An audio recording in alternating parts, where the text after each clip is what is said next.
Para a gente começar um pouquinho a falar sobre pregação, eu acho que é interessante as pessoas entenderem exatamente o que é a pregação. Então, o que é uma pregação bíblica, expositiva e missional?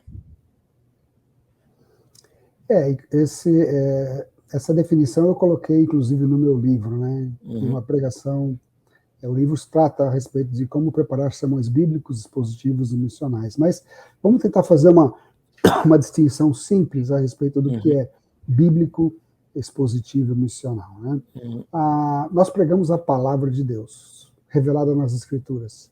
Por isso, a nossa pregação ela é uma pregação bíblica. A uhum, fonte da nossa pregação é a Bíblia, né? Mas ela também deve ser missional e expositiva. No uhum, meu entendimento, a pregação expositiva, né, ela não está relacionada com o tamanho de texto ou com a estrutura homilética de um sermão, mas está relacionada com toda a jornada da pregação.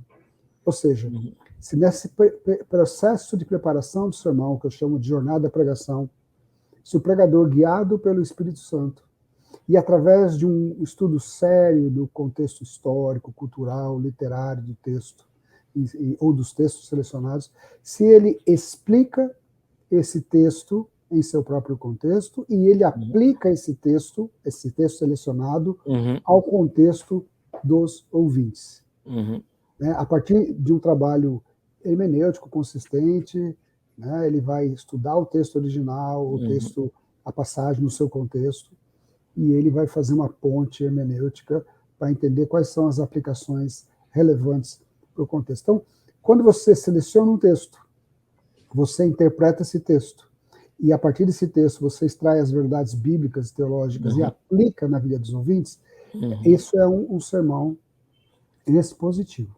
uhum, Algumas pessoas confundem sermão expositivo com estrutura homilética. É uhum, claro, existem algumas estruturas homiléticas que favorecem o sermão expositivo, né? Mas o uhum, sermão expositivo está muito mais relacionado com o processo e o conteúdo da uhum, mensagem, uhum, né? Uma mensagem que leva as pessoas a responderem a Deus, né? uhum, Então, o que determina se uma pregação ela é bíblica expositiva e também missional, e missional. uhum, Por que missional? Porque eu entendo o seguinte, que Deus é um Deus em missão no mundo. uhum, E Deus se revelou através das Escrituras.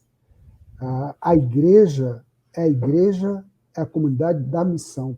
Tudo uhum, que a igreja faz é missional. Tudo que a igreja uhum, faz está relacionado com a missão de Deus no mundo.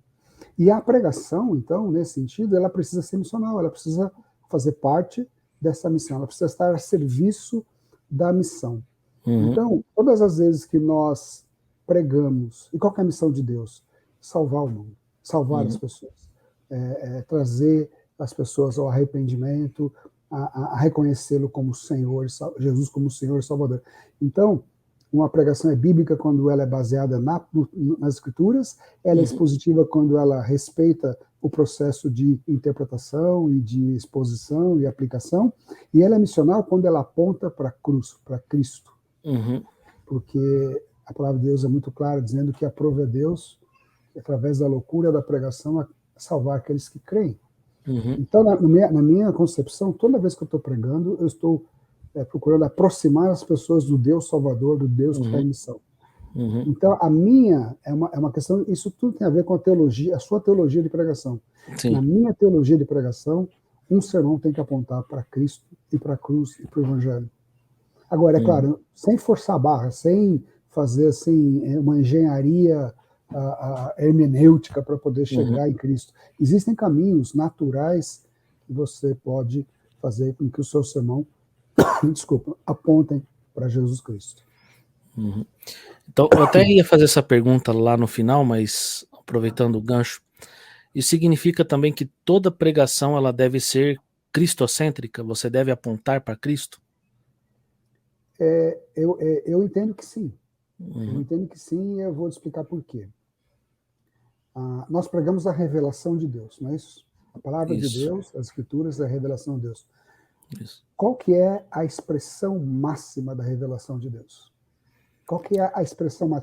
Qual que é a imagem do Deus invisível? É Cristo. Isso. Cristo é o ápice, o Deus encarnado que morreu e ressuscitou.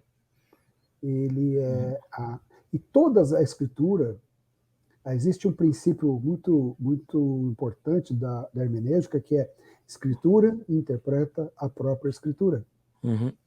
Na verdade, você não pode pegar um texto e interpretá-lo isoladamente fora do contexto bíblico. Uhum. Então, se a Escritura interpreta a própria Escritura, qual que é a revelação máxima? Qual que é o ápice? Qual que é o clímax dessa revelação? A encarnação, morte, ressurreição de Cristo e a consumação.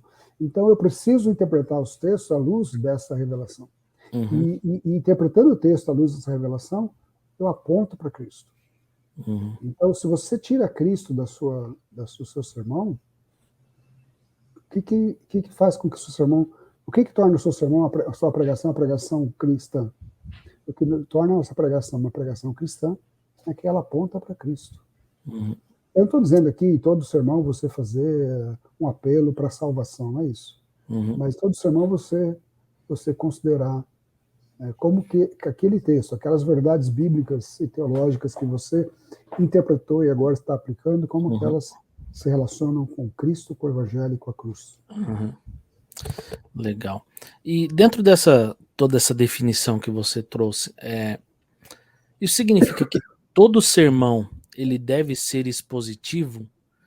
E qual a importância de quando o pregador for expor as escrituras, ele ter um método homilético, seja ele expositivo, temático, textual? Vamos esclarecer isso. A pergunta é: todo sermão precisa ser expositivo? Eu diria assim, não necessariamente, mas preferencialmente. Uhum. Podemos preparar sermões temáticos, mas os sermões expositivos geralmente têm uma fundamentação bíblico-textual mais profunda. Por quê? Sermão temático, vamos falar sobre o perdão de Deus. Vai ser um sermão bíblico, porque eu vou extrair todo o ensinamento sobre o perdão de Deus em textos bíblicos. Uhum. Na verdade? Mas você não vai pegar 3, 4, 5 textos bíblicos e fazer a exegese profunda de cada um desses textos. Uhum. Então, o que eu sugiro? Você quer falar sobre perdão? Faz uma série. Você tem 5 textos que falam sobre perdão, faz um sermão expositivo em cada um desses textos. Uhum. Né? Mas, às vezes, você tem um sermão só para tratar de um assunto, você pode fazer um sermão temático, desde que ele seja bíblico. E aí é muito importante que você tenha uma fundamentação bíblica teológica, uma fundamentação teológica, teologia bíblica para te dar o sustento. Agora, quando nós selecionamos corretamente um texto, estudamos, interpretamos e aplicamos aquele texto, ele é o sermão. Ele é o sermão expositivo, porque a Bíblia é a base da mensagem, ela que determina a mensagem, então ela se torna expositiva. E interessante, método homilético, né? O sermão expositivo, ele pode ser alcançado em métodos homiléticos diferentes, desde que você interprete as verdades bíblicas do texto, levando em consideração o contexto em que o texto foi escrito e aplicando para o contexto dos seus ouvintes. Agora, o método homilético, na verdade, é uma ferramenta para guiar a gente nesse processo de interpretação e de construção do sermão. Eu costumo dizer assim, o que é o método homilético? É como se fosse o Waze ou o Google Maps. Quando a gente dirige um carro, a gente às vezes vai para algum lugar e liga o Waze, liga o Google Maps. Isso. E a gente, não é só uma questão de apontar o caminho, às vezes a gente conhece o caminho. Não precisaria de um GPS. Mas a gente usa o Waze, o GPS, porque ele é interativo e ele às vezes vai te dar o melhor caminho naquela circunstância. Então o método homilético, ele vai te dar o melhor caminho para você trabalhar e transitar no texto até chegar no seu sermão, compor o sermão. Então, o método homilético escolhido tem esse objetivo. Né? Interessante. Voltando a essa questão do Waze, né? A gente pode pegar um mapa e seguir com alguém do lado, com o mapa aberto, e dizendo, vira para a esquerda, vira para a direita. Esse é o método de seguir um caminho, seguir o mapa. né, que foi desenvolvido antes de inventar o GPS. Ou você pode colocar o seu celular e usar o Waze. O que é melhor hoje? Depende. Então, para o meu contexto, hoje é mais fácil ligar o Waze. Então, eu tenho que ver quais são os métodos homiléticos disponíveis, qual que é mais eficaz e efetivo no contexto que eu estou hoje.